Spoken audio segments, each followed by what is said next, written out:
आज हमने इसके प्रोग्राम्स डिस्कस करने हैं लूप्स के। ठीक है। वैसे तो आप बुक की एक्सरसाइज देखें, ये आईटी सीरीज की बुक मैंने स्पेशली इसलिए लगवाई थी आपको क्योंकि इसमें प्रोग्राम्स बहुत ज़्यादा हैं। चैप्टर के अंदर भी बहुत ज़्यादा प्रोग्राम्स उसने खुद भी सॉल्व किए हुए हैं और एक्सरसाइजेज में बहुत सारे सॉल्व किए हुए हैं, जो दिए हुए हैं एक्सरसाइज में। वैसे आईटी सीरीज का अगर आपने प्रोग्राम सॉल्व करने हैं तो अगर आपसे कोई प्रॉब्लम है किसी प्रोग्राम में तो इसकी एक सॉल्व बुक भी मिलती है, वो भी आप ले सकते हैं, कोई इशू नहीं है। ठीक है। तो मकसद ये है कि आप ज़्यादा से ज़्यादा प्रोग्राम्स की प्रैक्टिस करें, तभी आपकी लॉजिक बनेगी। खाली लेक्चर अटेंड करने से लॉजिक नहीं बनती। तो हमने जो आज पहला प्रोग्राम करना है वो ये करना है प्राइम नंबर का। प्राइम नंबर क्या होता है पहले तो ये समझ लें, what is a prime number.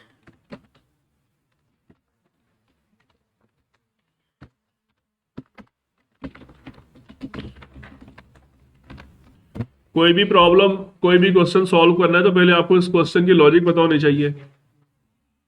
ठीक है। तो प्राइम नंबर क्या होता है?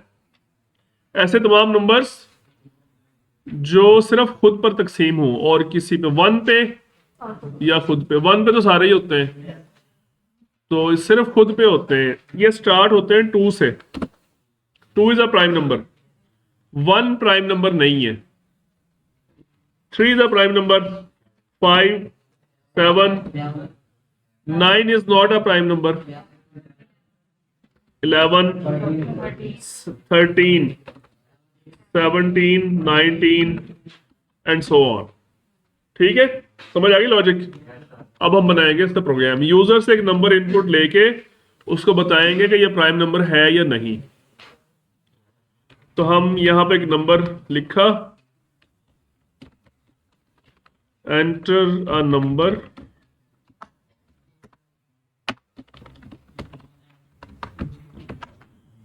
अब इसकी लॉजिक हम कैसे बनाएंगे? हम सिंपली एक लूप चलाएंगे, टू से स्टार्ट करेंगे और उस नंबर तक लूप चलाएंगे। यानी अगर फर्स्ट है नंबर है 19, नंबर क्या है? तो लूप हम स्टार्ट करेंगे टू से, 19 तक लूप चलाएंगे और 19 को उस हर नंबर से डिवाइड करके उसका रिमाइंडर चेक करेंगे कि रिमाइंडर 0 आ रहा है या नहीं आ रहा। अगर 2 से लेकर 18 तक किसी भी नंबर से वो डिवाइड हो गया तो इट मींस कि वो प्राइम नंबर नहीं है। नहीं होना चाहिए ना डिवाइड, उसको सिर्फ अपने आप से डिवाइड होना चाहिए ना, और तो किसी से डिवाइड नहीं होना चाहिए। तो 2 से 18 तक लूप चलेगी और उस दौरान उसको किसी से भी रिमाइंडर उसका 0 नहीं आना चाहिए। तो हम लूप लगा लेते हैं, for i is equal to 2, i is less than equal to n minus 1। n तक नहीं जो लूप जानी, n माइनस 1 तक लूप जानी है। ठीक है। And i plus plus, i को हमने डिक्लेयर नहीं किया, ये ऊपर डिक्लेयर कर लेते हैं। ओके, रिमाइंडर कैसे लेके चेक करते हैं हम? रिमाइंडर लेके हम n रिमाइंडर i, ऐसे रिमाइंडर लेंगे ना कि n का रिमाइंडर लो i से। i की वैल्यू पहले 2 होगी, फिर 3 होगी, फिर 4 होगी, सो ऑन। अगर नंबर 19 है तो i की आखिरी वैल्यू होगी 18। तो ये सारी वैल्यूज का रिमाइंडर लेके चेक करेगा। हम चेक करेंगे कि क्या वो इक्वल है 0 से। इसको ले आएंगे इफ कंडीशन के अंदर। तो अगर ये किसी भी नंबर से डिवाइड हो जाता है तो हम क्या करेंगे, एक और वेरिएबल यहां पे लेते हैं, उसका नाम रख देते हैं इज प्राइम। क्या नाम रखा उसका? और लूप स्टार्ट होने से पहले हमने उसकी वैल्यू रख दी 1। Is prime is equal to 1। ये कुछ वेरिएबल्स ऐसे होते हैं जिनको हम सिर्फ 1 असाइन करते हैं या 0 असाइन करते हैं, लेकिन उसकी डेटा टाइप इंट ही होगी। इंट वेरिएबल होगा। वैसे तो इंट वेरिएबल में कोई भी वैल्यू आ सकती है, 3, 4, 5, 6, 7, लेकिन हम खुद से कुछ वेरिएबल्स ऐसे बनाएंगे जिसकी वैल्यू 1 या 0 होगी। वो बुलियन वेरिएबल की तरह काम करेंगे, ट्रू फॉल्स वाले। तो 1 का मतलब ट्रू होता है, 0 का मतलब फॉल्स। तो इसको हमने एज अ ट्रू सेट कर दिया लूप शुरू होने से पहले। जैसे ही अगर वो नंबर किसी आई की वैल्यू से पूरा पूरा डिवाइड हो जाता है तो हम इस वेरिएबल को कर देंगे 0 कि भाई ये प्राइम नहीं है। अगर प्राइम होता तो डिवाइड ना होता, तो हम इसको कर देंगे फॉल्स और यहां पे कर देंगे ब्रेक। ब्रेक किसको किया, इफ को या फॉर को?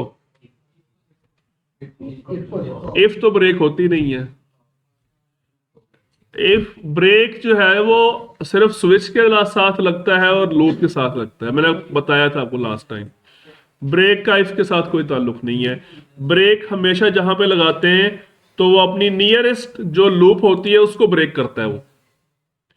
तो वो जो भी आइट्रेशन चल रही होगी उसकी, आई की जो भी वैल्यू चल रही होगी 2 3 4 5 जो भी होगी, जैसे ही ब्रेक स्टेटमेंट चलेगी वो उसी आइट्रेशन से ब्रेक करके बाहर निकाल देगा लूप को, एग्जिट कर देगा लूप को, अगली आइट्रेशंस नहीं चलेंगी।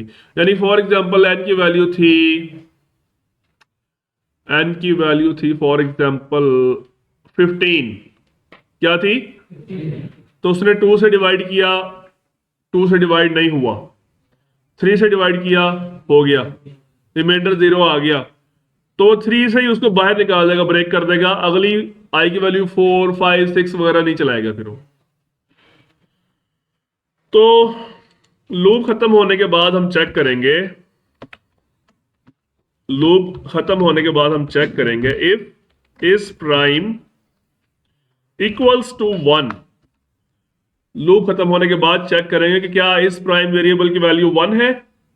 अगर 1 है तो हम कहेंगे हाँ जी this is prime number, otherwise this is not a prime number. Prime number का उलट होता है कंपोजिट।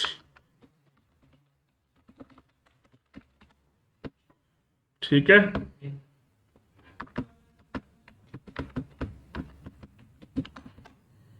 ओके सो रन करके देखते हैं। हमने नंबर एंटर किया 6, इज इट प्राइम और composite? This is a composite number. ठीक है, 7 एंटर करते हैं, this is a prime number. ठीक है, हम एंटर करते हैं 43, this is a prime number. ठीक है, हम एंटर करते हैं 177, this is the composite number.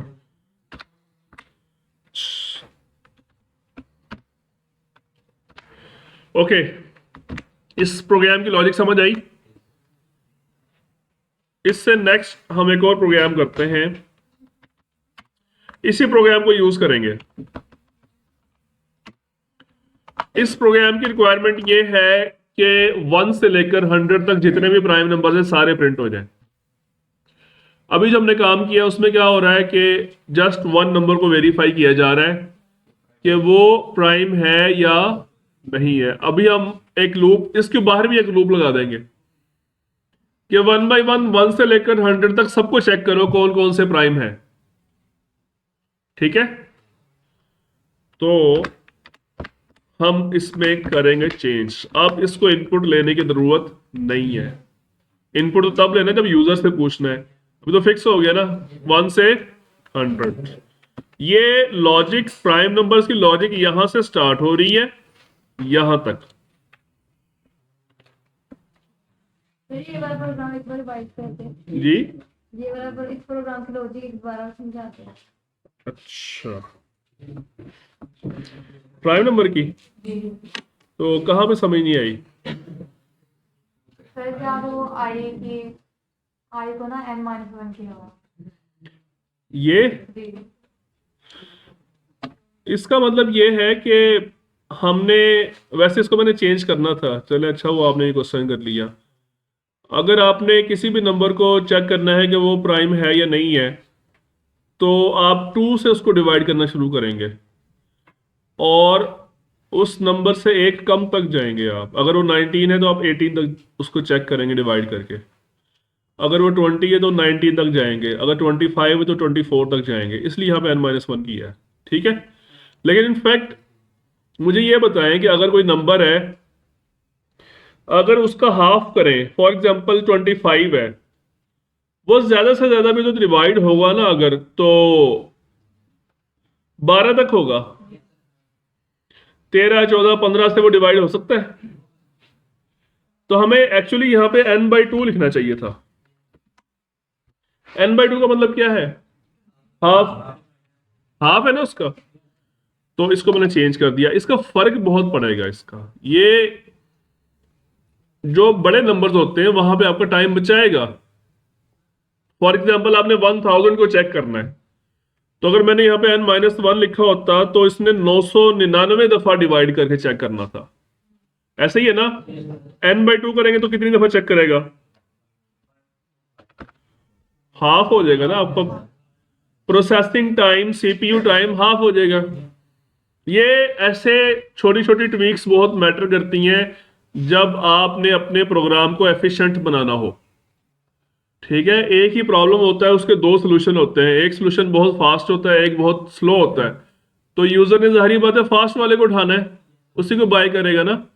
तो ये जब आप डाटा स्ट्रक्चर्स पढ़ेंगे, एल्गोरिथम्स पढ़ेंगे, तब आप ये बातें सीखेंगे कि प्रोग्राम एफिशिएंट भी होना चाहिए। ये जरूरी नहीं कि वो सिर्फ सोल्यूशन निकालता हो, उसको एफिशिएंट भी होना चाहिए। ओके, अब हमने ये काम करना है कि एक रेंज के अंदर जितने भी प्राइम नंबर्स हैं सबको डिस्प्ले करना है। ये लॉजिक सिर्फ यहां पे इस्तेमाल नहीं होनी प्राइम नंबर के ऊपर, ये बहुत सारे प्रोग्राम्स पे अप्लाई हो जानी है। फॉर एग्जाम्पल आपने नंबर इनपुट लेकर चेक किया कि वो इवन है या ऑड है, एक नंबर को, और बाद में मैंने कहा जी यार 1 से 100 तक जितने भी हैं सारे प्रिंट कर दो इवन या ऑड, उस पर भी सेम लॉजिक अप्लाई होगी। तो ये कैसे करेंगे? देखें, इसमें n है वो नंबर जिसको वेरीफाई किया जा रहा है, n है ना, इस n के ऊपर ही हम लूप लगा देंगे, बजाय उसको इनपुट लेने के इसके ऊपर ही हम कैसे लूप लगाएंगे, ये देखें। फॉर n कहां से कहां तक चेक करना है? n is equal to 1 semicolon n is less than equal to 100 n plus plus. और ये जितनी भी लॉजिक है आपकी प्राइम नंबर की, ये जो सारी है लॉजिक जो यहां से स्टार्ट हो गई यहां तक क्या है, इसको कहां रखेंगे? लूप के अंदर, ये वाली लूप के अंदर, यहां पे। तो उससे क्या होगा, पहले वो n की सिर्फ एक वैल्यू को चेक कर रहा था कि वो प्राइम है या नहीं है, अब वो n की 100 वैल्यूज को 1 बाई 1 चेक करेगा। ठीक है ना, समझ आ रही बात? ये नेस्टेड लूप की एग्जांपल भी आपके सामने आ गई। This is outer loop and this is inner loop.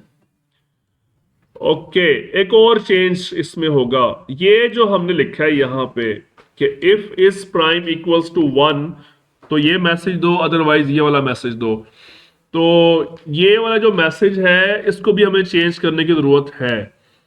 अब हमारी रिक्वायरमेंट ये है कि 1 से 100 तक जितने भी प्राइम नंबर्स हैं उनको प्रिंट कर दो, डिस्प्ले कर दो।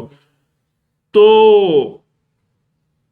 हम सिर्फ प्राइम नंबर्स को डिस्प्ले करेंगे ना, जो कंपोजिट है उनको डिस्प्ले करने की जरूरत है। तो ये एल्स वाला मैसेज यहां से खत्म, और ये सारा मैसेज भी शो करवाने की जरूरत नहीं है, सिर्फ उस नंबर को शो करना है, बस उस नंबर को शो करना है ना। उसके बाद एक स्पेस लगा देते हैं। अब चलाते हैं ये लोग, ये ले जी, with the fraction of second उसने 1 से 100 तक सारे प्राइम नंबर्स निकाल के आपके हवाले कर दिए। अगर यही काम आपको मैनुअली करना होता तो मुश्किल था। नहीं है मुश्किल, अगर ना भी होता तो कम से कम टाइम टेकिंग तो था। तो मतलब कंप्यूटर साइंसेस का यही तो फायदा है कि जो काम टाइम कंज्यूमिंग होते हैं उसको सिस्टम बहुत एक्यूरेसी के साथ परफॉर्म कर देता है। अब ये 1 से लेकर 10,000 तक सारे उसने, ये देखें एग्जीक्यूशन टाइम नीचे लिखा हुआ है, कितने सेकंड्स में ये 10,000 की रेंज में सारे प्राइम नंबर्स निकाल दिया with in less than 1 second, with in 1 second. ठीक है, अब आपको कंप्यूटर साइंसेज की थोड़ा सा अहमियत का अंदाजा होगा कि इसका क्या फायदा है। ये मतलब डाटा की प्रोसेसिंग बहुत स्पीड से हो सकती है। ठीक है, समझ आ गई बात ये। नेक्स्ट हमने ये प्रोग्राम करना है पैलिंड्रोम का। तो पहले तो आपको ये पता होना चाहिए पैलिंड्रोम क्या होती है। वैसे तो ऐसे क्वेश्चन जब एग्जाम में आते हैं तो उनके साथ लिखा होता है उसकी लॉजिक, कि ये क्या चीज़ है। लॉजिक से मुराद वो ये लिखा होता है कि ये है क्या, लॉजिक तो आपने बनानी होती है इसकी। तो पैलिंड्रोम कौन से नंबर्स होते हैं, मैं जरा सेव एज कर लूं।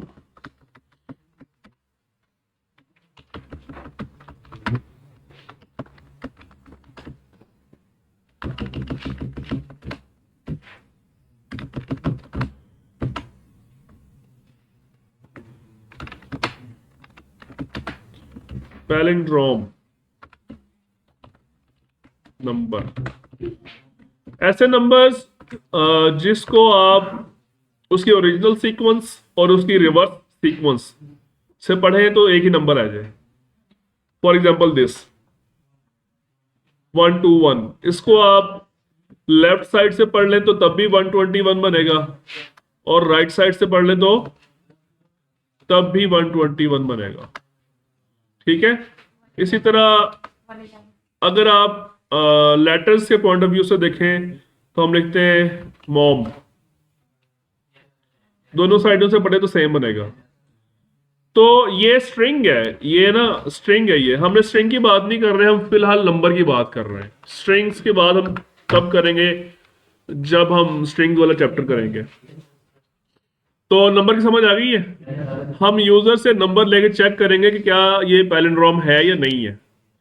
अब पैलिंड्रोम के चेक करने के लिए हमें पहले उस नंबर को रिवर्स करना पड़ेगा। रिवर्स करके उसके बाद हमें ओरिजिनल नंबर और रिवर्स नंबर को आपस में कंपेयर करना पड़ेगा। ये लॉजिक बता रहा हूं आपको मैं कि पहले स्टेप पे हमें उसको रिवर्स करना पड़ेगा, दूसरे स्टेप में ओरिजिनल और रिवर्स को आपस में मैच करके कंपेयर करके चेक करना पड़ेगा कि क्या ये दोनों इक्वल है। अब रिवर्स करना ये कैसे होगा, किसी नंबर को अगर आपने रिवर्स करना तो वो कैसे होगा, इसके लिए आपको जाना पड़ेगा क्लास 1 की थ्योरी में। नर्सरी क्लास या प्ले ग्रुप या 1 क्लास या 2 क्लास, जहां पे नंबर में जो डिजिट्स होते हैं उनके वेट्स समझाए जाते हैं आपको।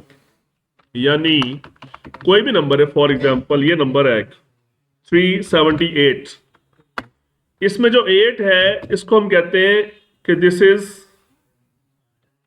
Eight ones place, 7 is at 10th place, 3 is at 100th place. बात समझ आ रही है? यानी अगर हम इसके डिजिट्स अलग अलग कर लें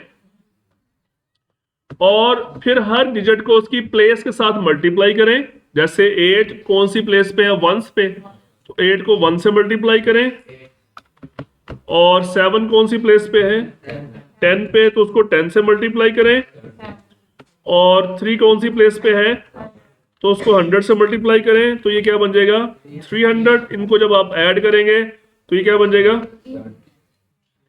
378। तो ये प्लेसेस का कॉन्सेप्ट आपको छोटी क्लासेस से दिया जाता है। तो जब हम इसको रिवर्स करेंगे तो रिवर्स करने में क्या होगा कि हम इनकी प्लेसेस चेंज कर देंगे। जो 100th प्लेस पे है उसको ले आएंगे फर्स्ट प्लेस पे, इसी तरह उनकी प्लेसेस चेंज करेंगे तो रिवर्स हो जाएगा वो। ठीक है, तो हम ऐसा करते हैं। अच्छा, इसमें एक लिमिटेशन है इस प्रोग्राम की, इसमें आपको पहले से बताना पड़ेगा कितने डिजिट का नंबर, कितने 3 डिजिट्स का, 4 डिजिट का या 5 डिजिट का, कितने डिजिट्स का।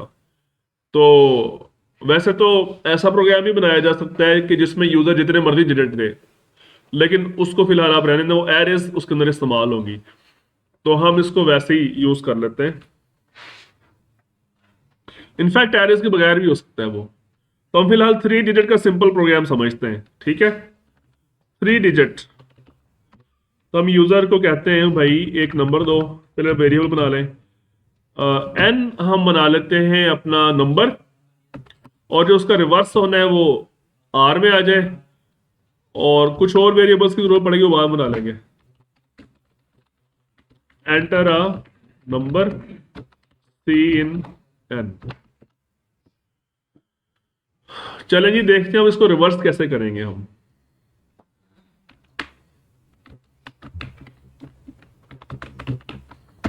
रिवर्स करने का पहला डिजिट आपने उठाना है, उससे पहला डिजिट, तो वो कैसे उठाएंगे? फॉर एग्जाम्पल ये नंबर है 378, इसका पहला डिजिट आपने उठाना है, तो आप क्या लिखेंगे? n divide by 100। क्या लिखेंगे? n डिवाइड बाय, n की वैल्यू फर्स्ट करें हैं 378, तो इसका मुझे बताएं इसका आंसर क्या आएगा? 3 पॉइंट समथिंग। तो पॉइंट हम नहीं लेंगे बिकॉज दीज आर इंटीजर्स। बाकी क्या बच गया इसमें? 3 को हटा दें, बाकी क्या बच गया? 78 को किससे डिवाइड करेंगे? 10 से, तो क्या रिजल्ट आएगा? 7। बाकी क्या बच गया? 8। 8 को हम किसी से भी डिवाइड नहीं करेंगे। 8 आ गया हमारे पास, तो डिवाइड करने की जरूरत ही नहीं है। ठीक है, तो ये लॉजिक है। अब इस लॉजिक को यूज करते हुए हम एक लगाएंगे loop, while n is greater than 1। while loop आ गई जनाब। यहां पे कोई इनिशियलाइजेशन नहीं हो रही, कोई इंक्रीमेंट डिक्रीमेंट नहीं होगा, डायरेक्ट कंडीशन। ठीक है, आपने एक उसका लेना है डिजिट के लिए, आपको वेरिएबल चाहिए, उसको हम ले लेते हैं डी, और डी की वैल्यू हमने कर दी n डिवाइड बाय, एक और वैल्यू हम ले लेते हैं, एक वेरिएबल उसका लेते हैं m फॉर मल्टीप्लायर। m की इनिशियल वैल्यू हम रख देते हैं 100, और n डिवाइड बाय m, और उसके बाद n equal to n remainder m। अब इस लॉजिक को समझते हैं, ये क्या हो रहा है यहां पे नंबर्स के डिजिट्स अलग अलग किए जा रहे हैं। इनिशियली जब हम सपोज कर लेते हैं n की वैल्यू क्या थी? 378। ठीक है, तो इनिशियली जब कंडीशन टेस्ट होगी 378 is greater than 1, condition true, तो नीचे आएगा, और 378 को डिवाइड किससे करेगा? m से। What is m? m की इनिशियल वैल्यू क्या है? 100। तो 378 डिवाइड बाई 100, आंसर क्या आएगा? 3। d की वैल्यू क्या हो जाएगी? 3। उसके बाद हमने क्या किया, वो जो 378 था उसमें से 3 तो आपने उठा लिया ना, उसमें से 3 खत्म भी करना है अब आपने, बाकी 78 रह जाए वहां पे। तो वो कैसे करेंगे? n का रिमाइंडर लेंगे m से। n की वैल्यू क्या है? 378 है, m की वैल्यू क्या है? 100। 378 रिमाइंडर 100 निकालें, आंसर क्या आएगा? 78।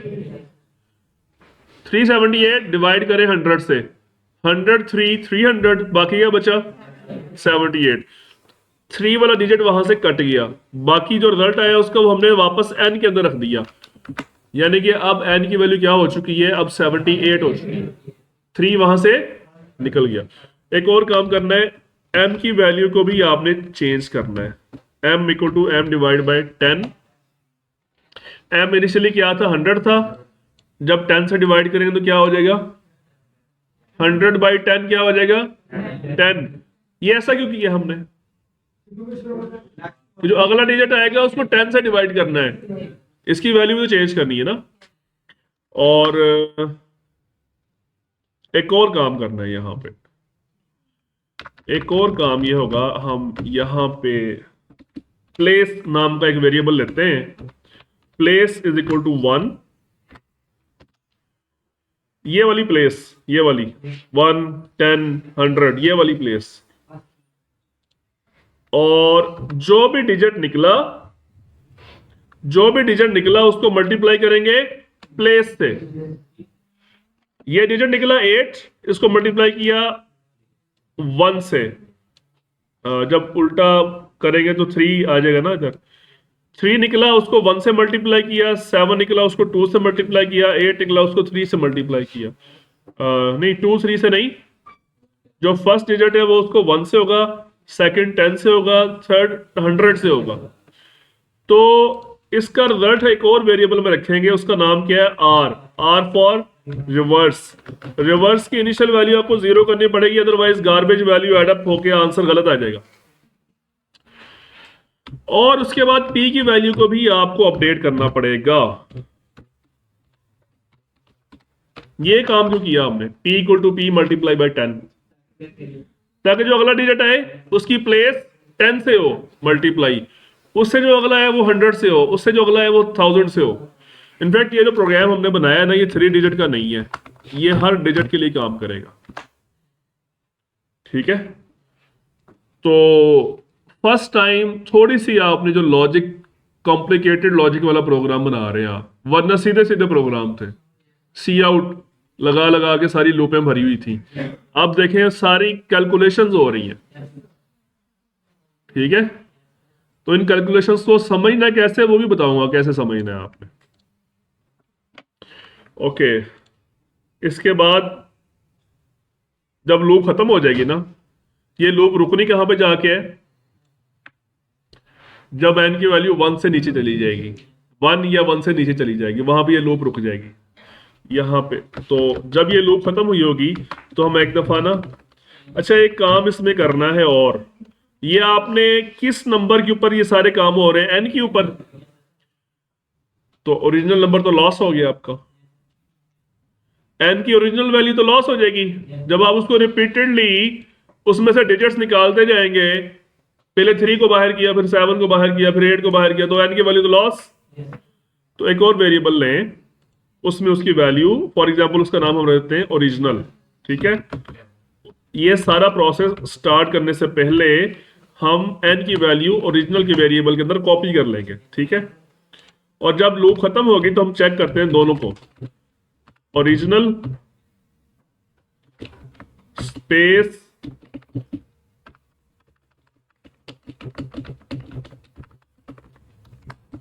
रिवर्स। रिवर्स के लिए क्या रखा था, एंटर अ नंबर, हम लिखते 378। ओके, आंसर क्या है इसका, 800। आंसर गलत आया हमारा, आंसर क्या आना चाहिए था, 873 आना चाहिए था ना। तो इसमें हमारी लॉजिक में कहीं हुई है मिस्टेक। ठीक है, r equal to r plus होना था, वो एक्चुअली r की पुरानी वैल्यू लॉस कर रहा था, तो वो सिर्फ नई वैल्यू रख रहा था अपने पास। ये मैं समझाऊंगा अभी आपको ये बात। ठीक है, आंसर आ गया। इंशाल्लाह जब आप इस लेवल पे पहुंच जाएंगे ना, तो आप भी एक नज़र में एरर समझ लेंगे कि ये यार ये कहाँ पे मसला आया है। तो ये विद प्रैक्टिस ही होगा ये आपका काम, ऐसा नहीं होगा। ये जो प्रोग्राम है बच्चों को करवाया करता था आज से कोई 12-13 साल पहले, आज इतने साल बाद मैंने ये काम करवाया। तो गलती एक मुझसे हुई है, उसको भी अल्हम्दुलिल्लाह ट्रैक कर लिया। अच्छा, कोई और नंबर देते हैं, लाइक 1221। एक और गलती निकल गई, 32। 32 किस साल से 32 आ गया,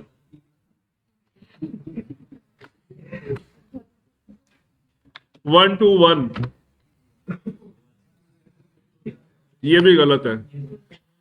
अब हमें क्या करना पड़ेगा, हमें इसकी डीबगिंग करनी पड़ेगी, एरर ढूंढना पड़ेगा कि कहां पे गलती आ रही है।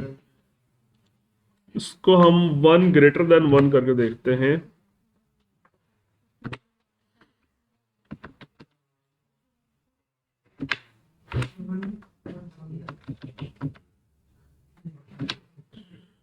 आई थिंक 3 डिजिट पे सही चल रहा है। हाँ, 4 डिजिट पे जाके प्रॉब्लम कर रहा है। उसकी रीजन क्या है, 4 डिजिट पे प्रॉब्लम क्यों कर रहा है, वेरी नाइस, 1000 कर दें इसको। अब ये 4 डिजिट में भी चलेगा, ठीक है।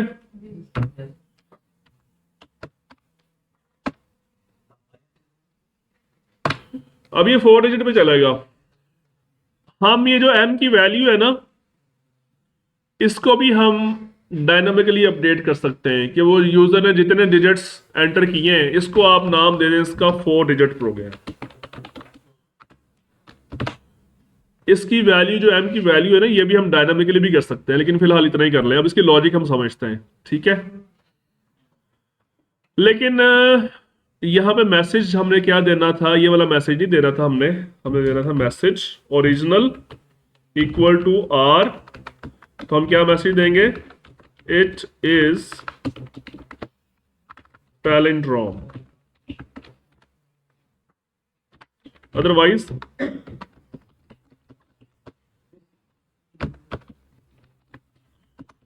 It is not a palindrome, ठीक है। 1221 it is a palindrome, 1222 it is not a palindrome, ठीक है। अब इसको अगर कुछ बच्चों को अभी भी ये क्लियर नहीं हुआ तो मैं उसका आसान तरीका बता दूं ये कैसे समझना है। आप एक पेज खोलें, पेज पे आप इस तरह से कॉलम बनाएं। ये नोट करने की जरूरत नहीं, समझ लें जस्ट। और कितने वेरिएबल्स हमने बनाए हैं, n r t m p, 5 खाने बना लें। ये चीजें जरूरी हैं किसी भी प्रोग्राम की लॉजिक को समझने के लिए, ठीक है।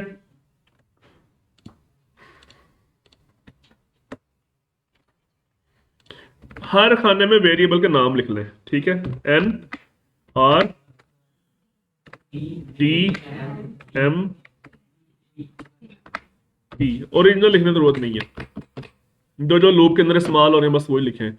एक कॉलम का इजाफा कर लें लेफ्ट साइड पे, ये लूप की आइट्रेशन के लिए। तो इनिशियली लूप स्टार्ट होने से पहले सबकी वैल्यूज नोट कर लें क्या क्या है। m की वैल्यू क्या थी और p की वैल्यू और r की वैल्यू। ये गौर से समझें, इसकी बेस पे आपकी लॉजिक्स बन सकती हैं इस टेक्निक से। और r की वैल्यू 0 हो गई, बाकी हमने किसी की वैल्यू इनिशियलाइज नहीं की। n की वैल्यू हम सपोज कर लेते हैं 378, जो यूजर ने इनपुट दी है, सपोज कर लेते हैं। आप यूजर का इनपुट आपको सपोज करना पड़ेगा, ठीक है। ओके, अब आप आते हैं इस कंडीशन पे, ठीक है। n is greater than equal to 1, यहां पे आप लगाएं ये कंडीशन। n की वैल्यू क्या है, 378 ग्रेटर देन इक्वल टू 1। क्या ये ट्रू है? तो इस पे आगे काम होगा। तो सबसे पहले d की वैल्यू निकलेगी। d की वैल्यू इज, n की वैल्यू क्या है 378 और m की वैल्यू क्या है 1000। ये चलेगा सही 3 डिजिट पे? मेरा नहीं ख्याल चलेगा ये।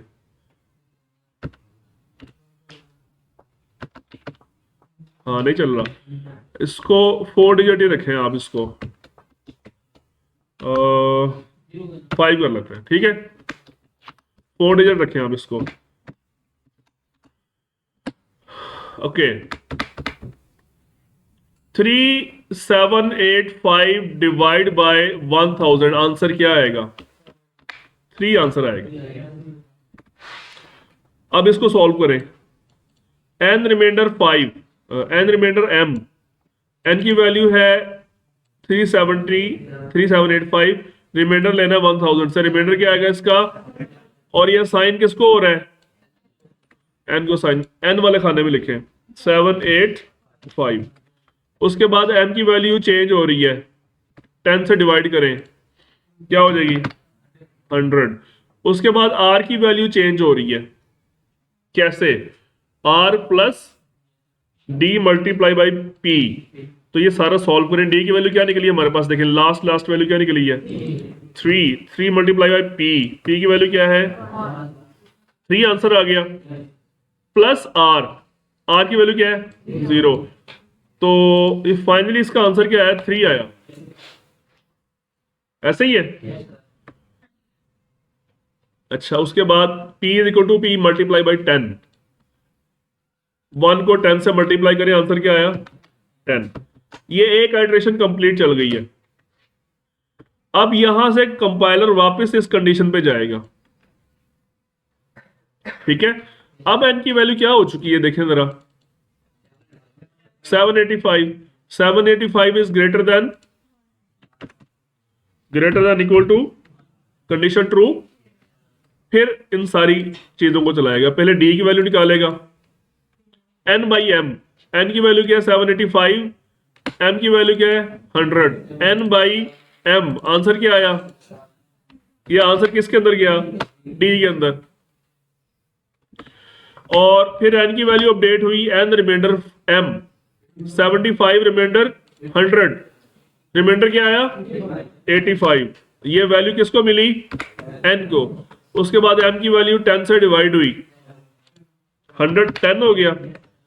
फिर r की वैल्यू में ये चेंज आया, d को मल्टीप्लाई करें p से, d की वैल्यू क्या है 7, p की वैल्यू क्या है 10, क्या आंसर आया 70, 70 को जमा करें r के साथ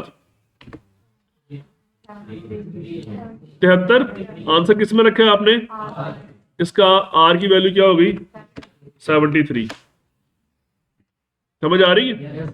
और उसके बाद p की वैल्यू को 10 से मल्टीप्लाई कर दो, p की वैल्यू क्या आएगी, अब 10 से मल्टीप्लाई करके क्या हो जाएगी 100। अच्छा यार सेव ही कर ला। अच्छा, उसके बाद फिर कंट्रोल यहां पे जाएगा। अब कंडीशन बताएं, अब n की वैल्यू क्या हो चुकी है, अब 85 is greater than equal to 1, तो अब d की वैल्यू निकाले, क्या निकलेगी n बाई m, n की वैल्यू 85, m की वैल्यू 10, आंसर क्या आया 8। उसके बाद n की वैल्यू चेंज हो गई, n remainder m, n remainder m 5, क्या, हाँ 8 इधर जाएगा। अच्छा, 85 रिमाइंडर 10 निकाले, आंसर क्या आया 5, यहां 5 बच गया। उसके बाद m की वैल्यू को 10 से डिवाइड कर दें 1, उसके बाद ये वाली स्टेटमेंट चलाएं, d multiply by p, d की वैल्यू 8, p की वैल्यू 100, क्या आ गया 800, 800 जमा r, ये 873, ठीक है। उसके बाद p को 10 से मल्टीप्लाई कर दो 1000, ठीक है।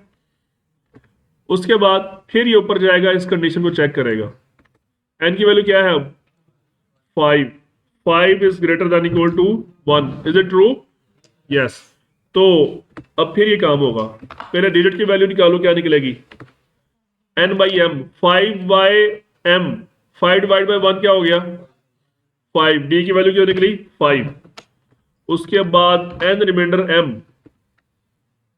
5 रिमाइंडर 1, क्या आएगा आंसर 0, नहीं 0 नहीं आएगा। मुझे तो ये लूप रुक कैसे गई, n रिमाइंडर m, n की वैल्यू क्या है 5, m की वैल्यू क्या है 1, तो रिमाइंडर तो 5 ही आएगा इसका,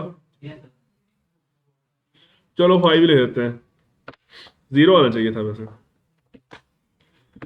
अच्छा, m की वैल्यू को 10 से मल्टीप्लाई कर दें, डिवाइड कर दें, डिवाइड करने से इसकी वैल्यू क्या हो जाएगी 0, 1 डिवाइड बाई 10 करेंगे 0 पॉइंट समथिंग आएगा, पॉइंट समथिंग को काट देगा वो, ठीक है। फिर इसको d multiply by p, t की वैल्यू 5 है, p की वैल्यू क्या है 1000, 5000 प्लस दिस 5873, ये रिवर्स हो गया, ओके। उसके बाद p को 10 से मल्टीप्लाई कर दें, p की वैल्यू 10,000 हो जाएगी, ठीक है। उसके बाद ये फिर ऊपर जाएगा, स्टिल n 5 है, इसको हालांकि यहाँ पे 0 होना चाहिए था, ये 0 हो भी चुका है, हमने इसको ट्रेसिंग करने में कहीं गलती की है, अदरवाइज अगर ये 5 होता तो इनफाइनाइट लूप होती है।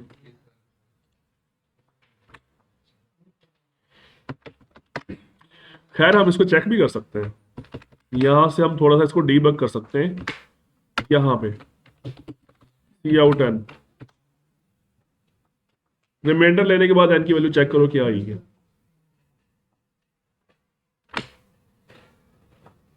1221 देखें, शुरू में क्या था 1221, उसने 221 किया, फिर 21 किया, फिर 1, फिर 0 हो गया, एक जब आगे 0 हो गया। इसको आप थोड़ी सी स्पेस दे दें आपको ज्यादा क्लियर हो जाएगा।